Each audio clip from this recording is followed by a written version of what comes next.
Hello everyone, welcome back to Ajith movie Modies YouTube channel. నేను ఈ వీడియోలో లేటెస్ట్గా మన తెలుగులో రిలీజ్ అయిన షణ్ముఖ అనే మూవీని ఎక్స్ప్లెయిన్ చేయబోతున్నాను. ఈ మూవీలో ఆది సాయి కుమార్ గారు, చాలా మంది ఉమెన్స్ ఫేవరెట్ అయినటువంటి అవికా గౌర్ గారు లీడ్ రోల్లో నటించారు. మూవీ మాత్రం చాలా థ్రిల్లింగ్ గాను ఎగ్జైటింగ్ గాను ఉంటుంది. ఇంకా ఏ మాత్రం లేట్ చేయకుండా నేనైతే మూవీలోకి వెళ్ళిపోతాను. అందుకంటే ముందు మీకు ఏం చేయాలో తెలుసు కదండి. చిన్న లైక్ అండ్ స్మైల్ తో వీడియోని స్టార్ట్ చేసేయండి. Thank you. మూవీ ఓపెన్ అవగానే పద్మావతి అనే ఒక ఆమెకి పురిటి నొప్పులు వచ్చి తీసుకెళ్తూ ఉన్నారు. అడవి మధ్యలో వీళ్ళ ఇల్లు ఉంటుంది. అడవికి హాస్పిటల్ కి డిస్టెన్స్ ఉండడం వల్ల కొంతమంది మంచం మీదనే మోసుకుంటూ తీసుకెళ్తారు. అయితే పాపం పద్మావతికి నొప్పులు ఎక్కువైపోతాయి. ఏం చేయాలో అర్థం కాకుండా తన అన్న భద్ర ఏం చేస్తాడంటే ఒకరింటి దగ్గరికి వెళ్ళి ఆ ఇంట్లో ఉన్న ఒక పెద్ద ఆమెని బెదిరించి మరీ డెలివరీ చేయమంటాడు. కట్ చేస్తే పద్మావతికి ఒక కొడుకు పుడతాడు. అది కూడా చాలా విచిత్రమైన మొహంతో. ఇంకో విషయం ఏంటంటే 6 తలలు ఉంటాయి. ఏంటి అజిత్ 6 తలలతో ఒక పిల్లాడు పుట్టాడా అంటే ఎస్, పద్మావతికి పుట్టాడండి. దాంతో అక్కడున్న వాళ్ళందరూ షాక్ అయిపోతారు.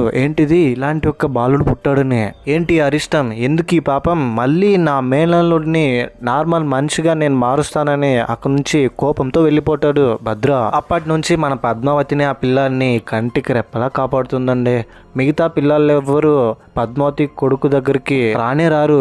ఎందుకంటే చూడ్డానికి విచిత్రంగా ఉంటాడు. అందులోని అన్ని ముఖాలు ఉండడంతో తోటి పిల్లలందరూ దెయ్యం పిల్లాడు, దెయ్యం వచ్చింది అని అతను చూసి అంటుంటే పద్మావతి మనసు చాలా బాధపడేది. నా కొడుకుని ఇలా అంటున్నారని. వాడితో కూడా వచ్చి ఎవరైనా ఆడుకుంటారా అంటే ఎవ్వరు అతని దగ్గర కూడా వచ్చేవాళ్ళు కాదు. మొత్తం అందరూ భయపడతారు. ఇన్ఫాక్ట్ వాళ్ళ పేరెంట్సే ఇతని దగ్గరికి పంపించేవాళ్ళు కాదు. భద్ర కాశీ మొత్తం తిరిగి ఎన్నో రోజులు తపస్సు చేసిన తర్వాత అడవిలో ఒక స్వామీజీ దగ్గరికి వెళ్తాడు. వెళ్ళి జరిగిందంతా చెప్పి ఈ విధంగా నా మేనల్లుడు ఇలా విచిత్ర రూపంలో పుట్టాడు, మళ్ళీ వాడిని నార్మల్ వ్యక్తిగా అంటే మనలా అందంగా తయారు చేయలేమా, ఖచ్చితంగా మీ గ్రంథాల్లోనూ శాసనాల్లోనూ ఏదో ఒక సొల్యూషన్ ఉంటుంది, చూసి చెప్పానంటే అతను బాగా ఆలోచించి భద్రకి ఒక సొల్యూషన్ చెప్తాడు. ప్రతి ప్రాబ్లం కి ఈ యూనివర్స్ లో దీనికి కూడా ఒక సొల్యూషన్ ఉందని అక్కడ నుంచి పంపిస్తాడు. సీన్ కట్ చేస్తే ఇప్పుడు ప్రెసెంట్ లో కొన్ని సంవత్సరాల తర్వాత హైదరాబాద్ లో కొత్తగా సబ్ ఇన్స్పెక్టర్ గా కార్తీ చార్జెస్ తీసుకుంటాడు. కొంతమంది యువకులు కలిసి డ్రగ్స్ డీలింగ్ చేస్తున్నారని వాళ్ళని పట్టుకోవడానికి వెళ్ళి వాళ్ళతో ఫైట్ చేసి మీ వయసు ఏంటి, మీరు చేస్తున్న పనులు ఏంటి అని చెప్తుంటే అందులో ఒకడు కార్తీ దగ్గర ఉన్న గన్నును లాక్కుని ఎలాగోలాగా అక్కడి నుంచి తప్పించుకుంటాడు. దమ్ముంటే పట్టుకోరని చెప్పి సవాల్ వదిలి. కట్ చేస్తే ఇదిగో మన మూవీలో హీరోయిన్, తన పేరు సారా. బెంగళూరులో జర్నలిజం చదువుతుంది. ఇంకా ఆల్మోస్ట్ స్టడీస్ ఎండ్కి వచ్చేసరికి తను ఒక ప్రాజెక్ట్ చేయాల్సి వస్తుంది. తన ప్రాజెక్ట్ గురించి అక్కడ చెప్పి హైదరాబాద్కి వచ్చేస్తుంది. ఇదిలా ఉంటే కార్తీని వాళ్ళ పై అధికారి పిలిపించి నువ్వు పోస్టింగ్ తీసుకుని 3 years కూడా కాలేదు, అప్పుడే పబ్లిసిటీ కావాల్సి వచ్చింది నీకు. నువ్వు వాళ్ళని కొట్టిన విషయం మీడియా వాళ్ళందరికీ తెలిసింది. నీ గన్ ఎక్కడా, నీకు కొన్ని రోజులు టైం ఇస్తున్నాను, 1 వారం అలాగా మిస్ అయిన గన్ మళ్ళీ తిరిగి తీసుకురావాలి అని చెప్తాడు. గన్ తీసుకెళ్లిన అతని పేరు కమల్ వెళ్తూ ఒక కార్ ని యాక్సిడెంట్ చేసి వెళ్ళింటారు. ఈ విషయం వీళ్ళ వరకు వస్తుంది. కమల్ ఇంటికి వెళ్ళిపోయిన తర్వాత ముసుగేసుకున్న ఒక అతను కమల్కి ఫోన్ చేసి మన ప్లాన్ ని చెడగొట్టడానికి ఒక అమ్మాయి వచ్చింది, ఆ అమ్మాయి గురించి డీటెయిల్స్ కనుక్కో అని చెప్తాడు. సారాకు వాళ్ళ ఇంట్లో వాళ్ళు పెళ్లి చూపులు అరేంజ్ చేసింటారు. పెళ్లి కొడుకు వాళ్ళ ఫ్యామిలీ వచ్చి ఇంట్లో మాట్లాడుతుంటే సారాని తీసుకొని పెళ్లి కొడుకు ప్రైవేట్ గా మాట్లాడడానికి బయటకు వస్తాడు. ఏమండి నేను మీకు నచ్చానా అంటే అప్పుడే వాళ్ళ సార్ ఫోన్ చేసి నేను ఇన్స్పెక్టర్ తో మాట్లాడాను, నువ్వు వెళ్ళి అతను కలువు, నీ ప్రాజెక్ట్ కి హెల్ప్ చేస్తాడు అని చెప్పగానే సారా పెళ్లి కొడుకుని కూడా పట్టించుకోకుండా నేరుగా ఇన్స్పెక్టర్ దగ్గరికి వచ్చేస్తుంది. ఇక్కడ ఉన్నది కార్తీ దగ్గర సారా నేను ఒక ప్రాజెక్ట్ గురించి ఇక్కడికి వచ్చాను, మీకు ఒక క్రైమ్ గురించి చెప్పాలి అంటే కార్తీ సారాని అస్సలు పట్టించుకోడు. ఇన్ఫాక్ట్ అక్కడ నుంచి వెళ్ళిపోమంటాడు. మళ్ళీ ఎందుకు వచ్చావు, మళ్ళీ నా జీవితాన్ని నాశనం చేయడానికని. ఇంతకు ముందే సారా కార్తీ వీళ్ళిద్దరూ ప్రేమించుకుని ఉంటారు కాలేజ్ డేస్ లో. మన మధ్య జరిగిందంతా మర్చిపోదాం, ఇప్పుడు నీకు ఒక క్రైమ్ గురించి చెప్పాలని కార్తీతో ఇంతవరకు హైదరాబాద్ లో మిస్ అయిన అమ్మాయిల అందరి డీటెయిల్స్ నేను కలెక్ట్ చేశాను. ఇదిగో ఈ కొంతమంది నాకు యూనిక్ గా అనిపించారు. ఎందుకంటే వీళ్ళందరూ సేమ్ ఏజ్ గ్రూప్ కి సంబంధించిన గర్ల్స్. అమ్మాయి మిస్ అయిన నెల రోజుల్లోనే వాళ్ళ బాయ్ ఫ్రెండ్స్ కూడా సూసైడ్ చేసుకుని చనిపోతున్నారు. రీజన్స్ అయితే ఇప్పటికీ తెలియలేదు. కొంతమంది అమ్మాయిలు ఇంట్లో గొడవపడి సిల్లీ రీజన్స్ కే వెళ్ళిపోతున్నారు ఇల్లు వదిలే. ఆ తర్వాత వాళ్ళ బాయ్ ఫ్రెండ్ సూసైడ్ చేసుకుని చనిపోతున్నారు. ఇప్పుడు మనం మిస్ అయిపోయిన అమ్మాయి డీటెయిల్స్ కనుక్కొని ఆమె బాయ్ ఫ్రెండ్ ఎవరో తెలుసుకుంటే వాడి సూసైడ్ జరగకుండా మనం ఆపొచ్చు అని చెప్తుంది కార్తిక్ తో. నువ్వు చెప్పిందంతా బానే ఉంది కానీ రోజుకి చాలా మంది సూసైడ్స్ చేసుకుంటూనే ఉంటారు, ఒక్కొక్కరు ఒక్కో మోటివ్ తో. అయినా ఇది కోఇన్సిడెంట్ కూడా అయ్యుండొచ్చు కదా అంటే అలా ఏం లేదు. కావాలంటే ఇదిగో ఈ అమ్మాయి ఫోటో ఫోటో చూడు, శ్రావ్య ఇంట్లో గొడవ పడి వెళ్ళిపోయింది, అది కూడా వాళ్ళ తమ్ముడితో గొడవని సిల్లీ రీజన్ చెప్పి కావాలంటే వాళ్ళ ఫ్యామిలీని కూడా ఇక్కడ తీసుకొచ్చి ఎంక్వైరీ చేయండి అని చెప్తుంది. ఆ తర్వాత నెక్స్ట్ డే శ్రావ్య వాళ్ళ ఫ్యామిలీని తీసుకొస్తే శ్రావ్య వాళ్ళ తమ్ముడు అమ్మాయి ఏం చెప్తారంటే, మేమే మీ దగ్గర వచ్చి కంప్లైంట్ చేయాలనుకున్నాం, ఇంకో 2 రోజులు వెయిట్ చేసి శ్రావ్య తిరిగి రాకపోతే మా పరువు పోతుందని ఇంతసేపు వెయిట్ చేసాం, ఇప్పటికైనా నా కూతుర్ని కనిపెట్టండి అని చెప్తారు. వాళ్ళు వెళ్ళిపోయిన తర్వాత కార్తీ సారాతో, చూడు సారా, నీ రీసెర్చ్లో మిస్ అయిపోయిన అమ్మాయిలకి ఇప్పుడు మిస్ అయిన శ్రావ్యకి సంబంధం లేదు, ఇన్ఫ్యాక్ట్ నీ రీసెర్చ్లో ఉన్న క్రైమ్ నిజమవ్వదు, ఇదంతా జస్ట్ ఒక నీ ఎల్యూజినేషన్ మాత్రమే, ఇలా ఎప్పటికీ జరగదు అని చెప్తాడు. ఏంటి నమ్మవా? అయితే ఓకే, నేను డైరెక్ట్గా సిఏ గారితోనే మాట్లాడుకుంటాను, ఆయన వచ్చిన తర్వాత మన పాస్ట్ గురించి తలుచుకొని దాన్ని మైండ్లో పెట్టుకునే కదా ఇప్పుడు నువ్వు, సరే నువ్వు ఏమైనా అనుకో, నాకు సంబంధం లేదు అని అంటాడు. దాంతో సారా అక్కడ నుంచి వెళ్ళిపోయిన తర్వాత కార్తీ అక్కడున్న ఒక కానిస్టేబుల్తో వాళ్ళ లవ్ స్టోరీని చెప్తాడు. సర్లే పిచ్చిది, అంత గట్టిగా నమ్ముతుందంటే ఇందులో ఏదో ఉందని కార్తీ నెక్స్ట్ డే సారా దగ్గరికి వెళ్ళి ఒక రెస్టారెంట్ లో నీకు హెల్ప్ చేస్తాను అని చెప్తాడు. అప్పుడే ఒక పిల్లాడు సారాని తెలియకుండా ఫోటో తీస్తుంటే అతన్ని పట్టుకొని, ఏంట్రా ఆ అమ్మాయిని ఎందుకు ఫోటో తీస్తున్నావు అంటే, సారా అక్కడికి వచ్చి, చూడు ఇంకా నీకు కోపం పోలేదు, అతను జస్ట్ ఒక స్ట్రీట్ ఫోటోగ్రాఫర్ అంతే, రీచ్ కోసం ఇలా చేస్తున్నాడు అని చెప్తుంది. ఆ పిల్లాడు కూడా కాంపిటీషన్ లో గెలవడం కోసమే నేను ఈ ఫొటోస్ తీస్తున్నాను, పబ్లిక్ ని ఫోటో తీస్తే ప్రైజెస్ ఇస్తారనే. ఇంకోవైపు నైట్ టైంలో ఒక అమ్మాయిని కొంతమంది బలవంతంగా లాక్కుంటూ జీప్ లో తీసుకెళ్లడం ఒక అన్నోన్ పర్సన్ చూసి పోలీస్ స్టేషన్ లో ఇన్ఫర్మేషన్ ఇస్తాడు. పోలీసులు వెంటనే కిడ్నాపింగ్ ఆపడానికి ఆ కార్ ని ట్రేస్ చేస్తూ వెళ్ళడానికి ట్రై చేస్తారు. వర్షన్ లో వెళ్తుంటే ఆపోనెంట్ లో వస్తున్న కార్ ఈ కార్ కి ఢీకొని యాక్సిడెంట్ అవుతుంది, కార్ డ్రైవర్ చనిపోతాడు. కార్ లోపల నుంచి ఆ అమ్మాయి బయటకు వచ్చి గట్టిగా అరుస్తుంది, బయట ఎవరైనా ఉన్నారా, నన్ను కాపాడండి. ఆపోజిట్ కార్ లో ఉన్న వ్యక్తి మాస్క్ వేసుకొని కార్ దిగి ఆ అమ్మాయిని ఒక బాక్స్ లో తీసుకెళ్లిపోతాడు. బాక్స్ తో సహా ఆ అమ్మాయిని తీసుకెళ్లి ముసుగేసుకున్న అతనికి ఇచ్చి శ్రావ్య అని పేరు చెప్పగానే అతను యజ్ఞం ముగిసింది ఇంతటితోని ఆ అమ్మాయిని అక్కడి నుంచి తీసుకెళ్తాడు బాక్స్ లో. ఒక భయంకరమైన ప్లేస్ కి వెళ్ళి అక్కడ శుద్ర పూజలు జరుగుతూ ఉంటాయి. భద్ర అక్కడ ఉంటాడు. ఇంతకు ముందు ఫస్ట్ లో మీరు చూసింటారు కదా, 6 ముఖాలతో ఒక బాలుడు పుట్టింటాడు, షణ్ముఖ అనే పేరు పెట్టింటారు.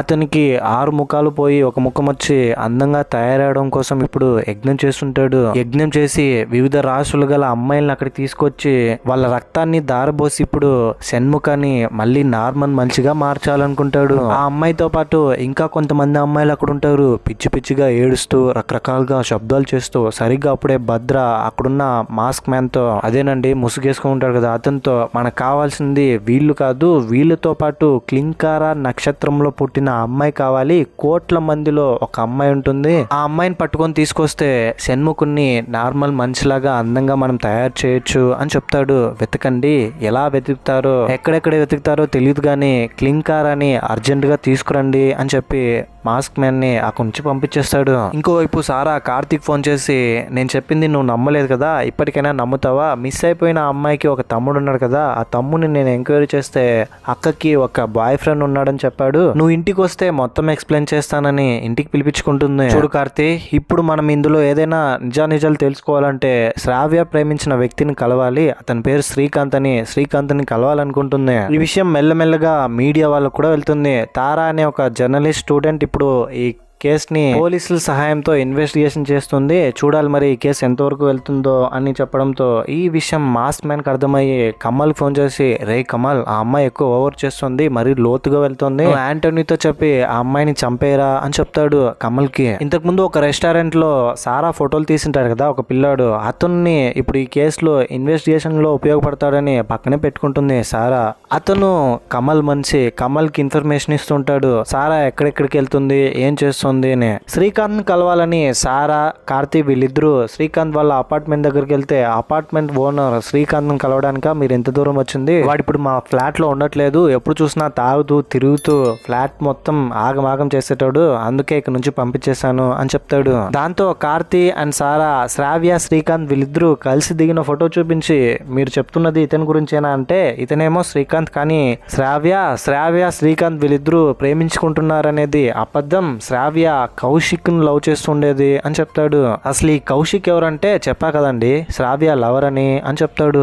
కౌశిక్ ప్రేమించిన అమ్మాయితో శ్రీకాంత్ మిస్బిహేవ్ చేయడంతో పెద్ద గొడవైంది. పోలీసులు కూడా వచ్చి శ్రీకాంత్ ని కౌశిక్ ని స్టేషన్ వరకు తీసుకెళ్లి వార్న్ చేసి వదిలారు అని చెప్పడంతో సారా అండ్ కార్తీ వీళ్ళిద్దరూ కలిసి వాళ్ళున్న ఏరియా పోలీసుల దగ్గరికి వెళ్ళి ఇన్ఫర్మేషన్ అడిగితే అక్కడున్న ఎస్ఐ అని చెప్పారంటే, చూడండి కౌశిక్ కి శ్రీకాంత్ కి గొడవ అయింది, కౌశిక్ గర్ల్ ఫ్రెండ్ ని శ్రీకాంత్ ఏడిపిస్తేనే ఇలా చేశాడు అని చెప్పాడు. నేను విచారిస్తే అంటే నాకు తెలిసినంత వరకు శ్రావ్య శ్రీకాంత్ వీళ్ళిద్దరూ ప్రేమించుకున్నారు, కౌశిక్ కి శ్రావ్యకి ఏ సంబంధం లేదు. కానీ మీరు చెప్తున్న దాని ప్రకారం కౌశిక్ శ్రావ్య వీళ్ళిద్దరూ ప్రేమించుకుంటున్నారు అని అంటున్నారు. ఒకసారి కౌశిక్ ఫోన్ నంబర్ ఇస్తారని కౌశిక్ ఫోన్ చేస్తే ఆ రోజు స్టేషన్ లో నేను మొత్తం సార్ చెప్పేశాను, ఏదైనా అడిగితే ఆయన్ని అడిగి తెలుసుకోండి అని ఫోన్ పెట్టేస్తాడు, ఏ ఇన్ఫర్మేషన్ చెప్పకుండా. ఇప్పుడు నాకు శ్రావ్యకి బ్రేకప్ అయిపోయింది, మేమిద్దరం కలిసి ఉండట్లేదు, నేను లైఫ్ మీద ఫోకస్ పెట్టాను, నన్ను డిస్టర్బ్ చేయకండి. శ్రావ్య మిస్సింగ్ అయిందంటే దానికి కారణం ఖచ్చితంగా శ్రీకాంతే, మీరు వాడిని వెళ్ళి ఎంక్వైరీ చేయండి అని చెప్తాడు.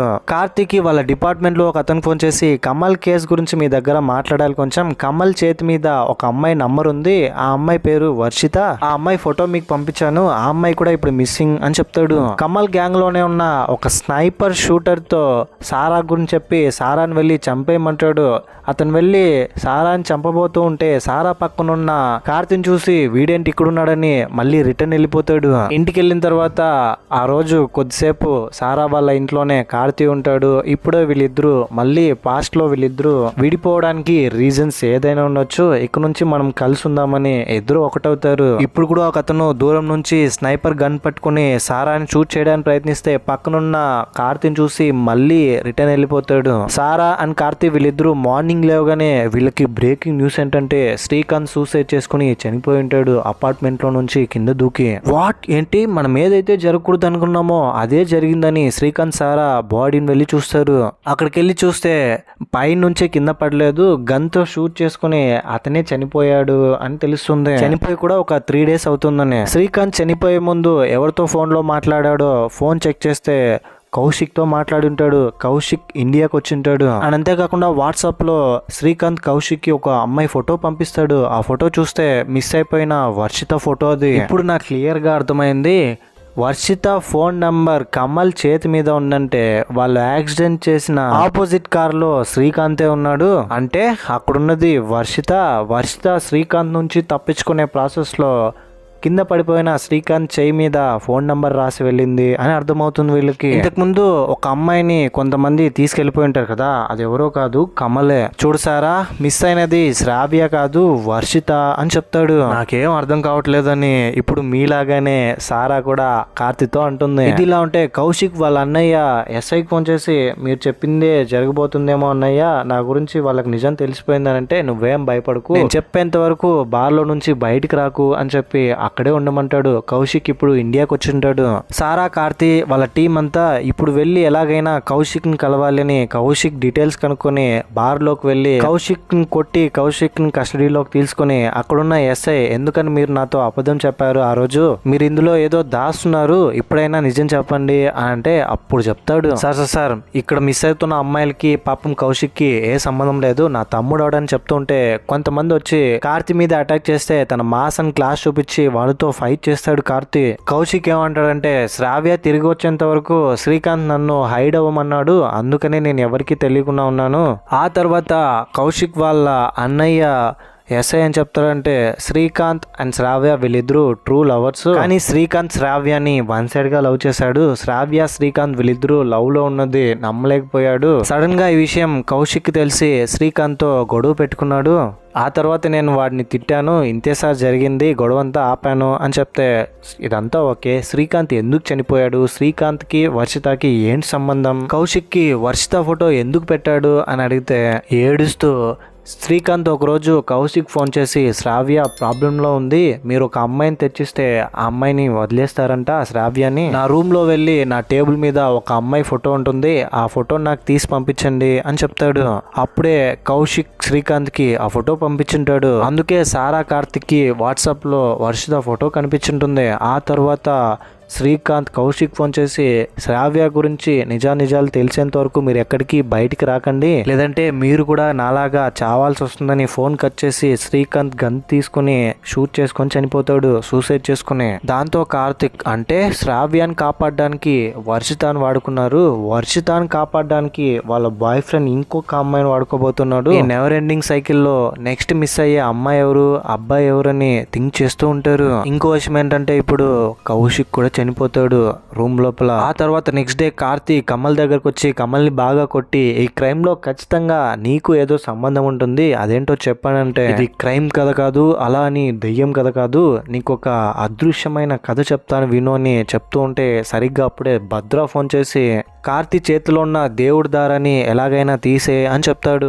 ఇప్పుడు కమల్ కార్తీతో ఎలాగోలాగా ఇక నుంచి సైకిల్ రిపీట్ అవ్వదు, అమ్మాయిలు మిస్ అవ్వరు, ఆ అమ్మాయి వల్ల లవర్స్ కూడా సూసైడ్ చేసుకుని చనిపోరు, ఒక్క అమ్మాయితో మొత్తం సాల్వ్ అయిపోతుంది, ఆ అమ్మాయి క్లింకారా ఇప్పుడు దొరికిపోయింది అని చెప్తాడు. ఇక్కడ రివీల్ అయ్యే ట్విస్ట్ ఏంటంటే ఆ క్లింకారా ఎవరో కాదండి మన సారానే. వెంటనే కార్తీ సారాని చూడాలని చెప్పి సారాని కాపాడడానికి సారా దగ్గరికి వెళ్ళిపోతాడు. అప్పుడే మాస్క్ మ్యాన్ వచ్చి కమ్మల్ని కూడా కత్తితో పొడిచి వెళ్ళిపోతాడు, ఏ సాక్ష్యం వదలకూడదు, ఇతన్ని కూడా చంపేద్దామని. సారాన్ని కాపాడడానికి వెళ్ళి సారాన్ని తిరిగి ఇంటికి తీసుకెళ్తుంటే ఏమైందేమో తెలియదు కానీ సడన్ గా కార్తీనే సారా చేయి పట్టుకుని ఆ శుద్ర పూజ జరిగే ప్లేస్ తీసుకెళ్తాడు. అక్కడున్న భద్ర ఓం క్లీం బూమ్ బం బటాష్ అని మంత్రాలు చదివి ఏదేదో చెప్పి సారా బ్రెయిన్ ని కంప్లీట్ గా వీళ్ళ కంట్రోల్లోకి తీసుకుంటారు. ఆ తర్వాత అక్కడికి మాస్క్ మ్యాన్ వచ్చి నువ్వు ఎక్కడికి వెళ్ళాల్సిన అవసరం లేదు, నువ్వు ఇక్కడే ఉండని కార్తీని ఒక చోట పెట్టి మిగతా అమ్మాయిల దగ్గరికి సారాని తీసుకెళ్లి కూర్చోబెడతారు.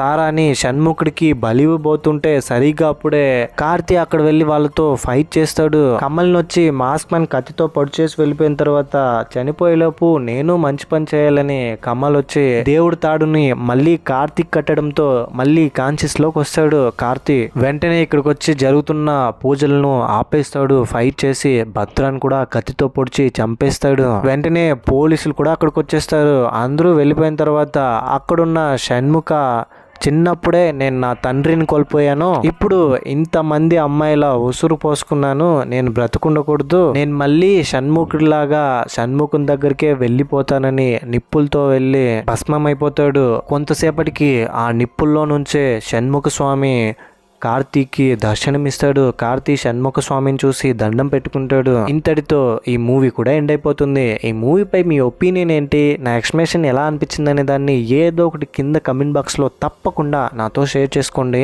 స్టోరీ మాత్రం చాలా యూనిక్ గా డిఫరెంట్ గా ఉంది. కాకపోతే ఏంటంటే స్క్రీన్ ప్లే లో ఇంకొంచెం చేంజెస్ చేసింటే బాగుండు.